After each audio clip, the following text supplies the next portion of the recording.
Mirëmëngjesi të nderuar shikues, jeni me edicionin e lajmeve të orës 8 në Radio-Televizionin Publik të Kosovës.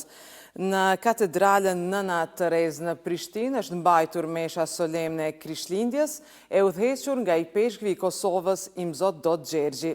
Gjatë fjalimit të tij, ai bëri thirrje për paqe, ndërsa shtoi se kjo festë është momenti më i mirë për ta falendëruar Zotin. Kisha i fton të gjithë njerëzit që të bashkohen në gëzim dhe në afërmitet me njëri tjetrin, në dashuri dhe në përpjekje për të ndërtuar paqen. E ndjej të nevojshme t'ju ftoj që në zgjedhjet e pas Krishtlindjes të jemi të përgjegjshëm për të marrën vendimin sipas ndërgjegjes e për të restauruar gjendjen në të cilën kemi jetuar vitin që përlon pas, duke kryer obligimin qytetar ashtu siç duhet. Pasi kështu, do të kontribuojmë të gjithë që vendi ynë të ketë një stabilitet të qëndrueshëm politik, të përshpejtoj hapat të drejt familjes evropiane dhe të arrijë të ruaj vlerat bazike të shoqërisë tonë. Osmani ka uruar të gjithë besimtarët e krishterë me rastin e Krishtlindjes, duke shprehur dëshirën që kjo festë t'u sjellë paqe në shpirt, dashuri në familje dhe shëndet në çdo shtëpi.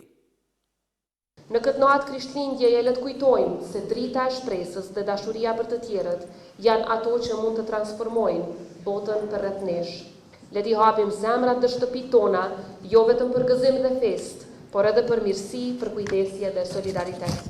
Le të marrim frymëzim nga shembulli Nën Terezës të gjitha figurave tona historike, duke përhapur dashurinë dhe shpresën tek të tjerët, duke i mbajtur të gjalla traditat dhe vlerat tona.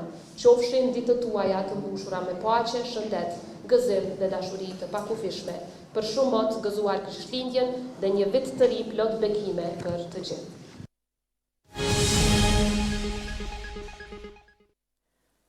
Rreth 2 miliard euro të hyra dhe performancë të rëndësishme në forcimin e sigurisë dhe mbështetjen e zhvillimit ekonomik. Me këto rezultate, po e përmbyll vitin dogana e Kosovës duke i tejkaluar projeksionet fillestare dhe duke shënuar rritje prej 8% krahasuar me vitin e kaluar.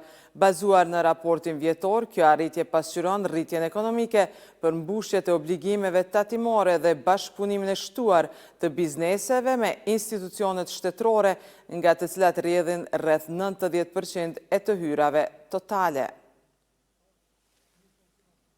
Edhe ndërmarrja Trepça shënon rritje në prodhim të plumbit dhe zinkut. Rikthimi industrial i ndërmarrjes dëshmon potencialin për të kontribuar fuqishëm në ekonominë kombëtare. Rritja e prodhimit është reflektuar drejt për drejt edhe në financa. Të hyrat nga shitja e koncentrateve kanë kaluar vlerën e 10 milion eurove, që përfaqëson një rritje mbi 100% të hyrave totale. Suksesi i Trepçës ka reflektuar edhe në rritjen e eksporteve.